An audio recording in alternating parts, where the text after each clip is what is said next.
Okay, so let's set the scene. It's a bright, sunny Monday afternoon in Ottawa.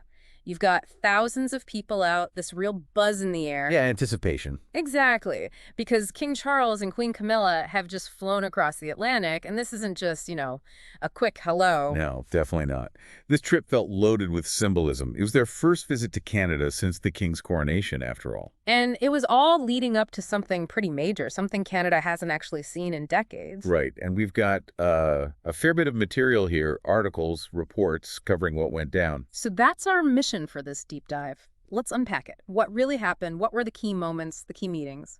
And maybe the big question, why does this visit, steeped in all this tradition, matter now?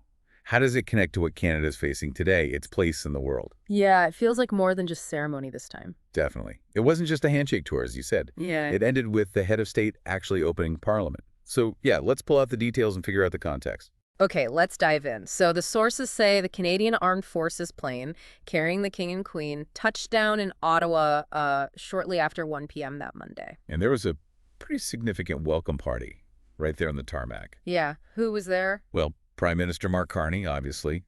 Governor General Mary Simon, who acts as the Crown's representative in Canada, of course. Right. And importantly, leaders from national Indigenous organizations were also there for that initial greeting. Okay, that's interesting. And there was a ceremonial guard, too. From the Royal Canadian Dragoons. But they also took a moment before leaving the airport. Oh, yeah. They walked past a small group of people, onlookers, shook a few hands. A bit of that personal touch right from the get-go before they got into their blue sedan. That personal connection seems like a bit of a theme, doesn't it? Because their first public stop was Lansdowne Park. Right into the heart of the city. Lansdowne's this big events venue. And the sources paint a picture of like a really vibrant scene, crowded courtyard, thousands of people milling around. Yeah, and Canadian officials were there too. Heritage Minister Stephen Guilbeault, Ottawa Mayor Mark Sutcliffe. And what were the King and Queen actually doing there? Mostly strolling through the courtyard, pausing, interacting with people. They stopped by some farmers market vendors that were set up. Ah. So it was very much about putting them, face to face with everyday Canadians, local businesses, that kind of thing. And then came the moment that felt, well, quintessentially Canadian. The puck drop. Yes! The King taking part in a ceremonial puck drop for a street hockey game. You can just picture it. Definitely a memorable image. And one source actually quotes Chris Phillips, the veteran NHL defenseman. Sure. He's part of the face-off. And he said, the King seemed really enthusiastic, like he was, quote, ready to jump in and play with the kids there if he could. That's great. And the sources are filled with these little interactions from Lansdowne. Yeah, like Sarah Garland. Her family runs a sugar shack. Right, maple syrup. Exactly. She met them, called the visit a symbol of unity and family, and apparently offered them maple syrup, saying something like, if the King wants our maple syrup, have to give the man what he wants. Classic. Love it. And there was also the Ottawa family? Syrian refugees with a falafel stand. They mentioned being nervous, understandably, but also just thrilled to share their food. It's those specific stories that really kind of ground the whole thing, isn't it? It makes it feel real. Absolutely. It shows the diversity of modern Canada interacting directly with this very traditional institution. And then you get someone like Jenna Kochik, flew in all the way from Yellowknife just for this. Wow, that's dedication. Yeah, carrying a banner that blended the Canadian flag and the Union Jack. She called her interaction momentous. And she describes herself as a passionate royalist. But her take, at least in the source, goes a bit deeper. How so? Well, she saw the visit as being about strengthen our sovereignty and Canada's Commonwealth connection, especially in what the source called an uncertain geopolitical environment. Okay, see, that connects directly to another comment from a spectator, Norman MacDonald. What did he say? He felt the visit sent a message that, quote, Canada is not obviously for sale and it's not going to be bullied.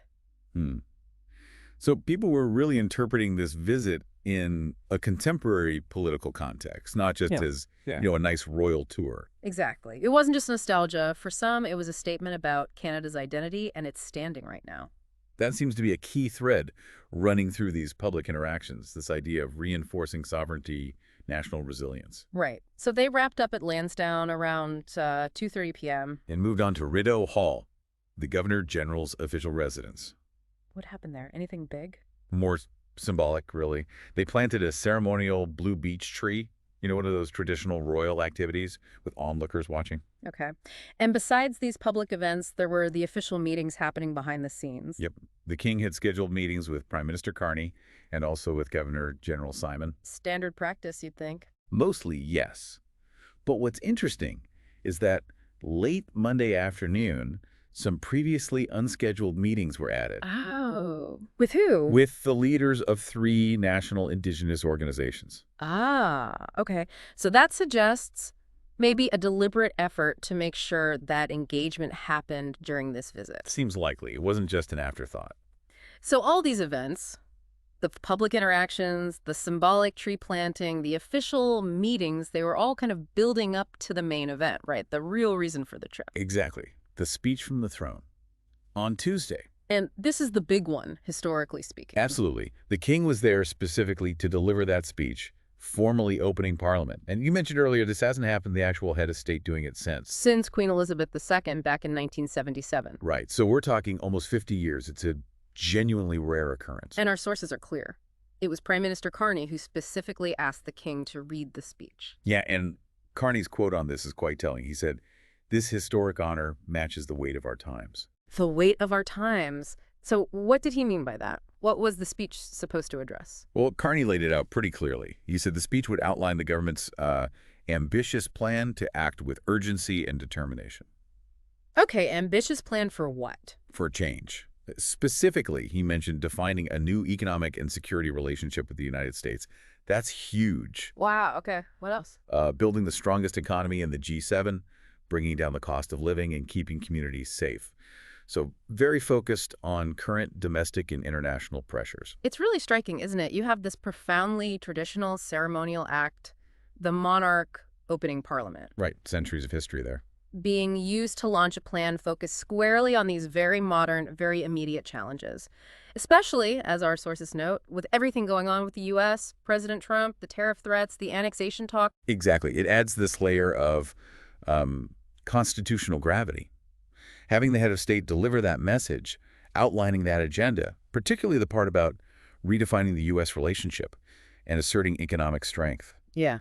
it really elevates it. It connects the Crown's sort of enduring role directly to the government's immediate priorities. Precisely. And that link between the tradition and the contemporary issues was echoed by Governor General Mary Simon, too. What did she say? Well, in her media statement, highlighted in the sources, she talked about the visit's profound significance. She explicitly said it reaffirms the enduring constitutional bond. Okay. And she called that bond a cornerstone of the democratic freedoms and rights we cherish. So linking the monarchy directly to Canadian democracy and rights. Anything else? She also added that the King and Queen's presence helps foster a sense of unity among Canadians, reminding people of shared values like respect, compassion, and hope. So you really see this consistent theme emerging from all sides, from the official statements right down to the people on the street like Jenna Kochik and Norman MacDonald. Yeah, this idea that the visit, while traditional, was very much framed and perceived as being relevant to Canada today. Relevant to its identity, its challenges, its place in the world, its democratic foundations. Especially perhaps because things feel a bit uncertain right now.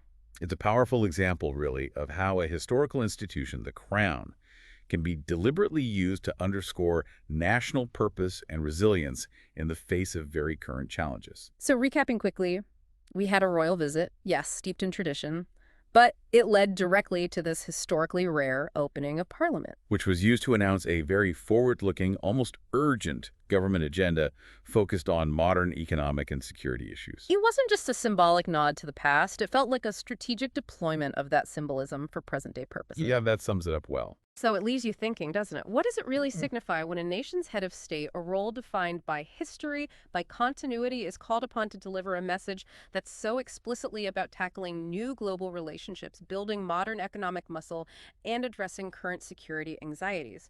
What does that specific blend of the ancient and the urgent tell us about where Canada sees itself right now?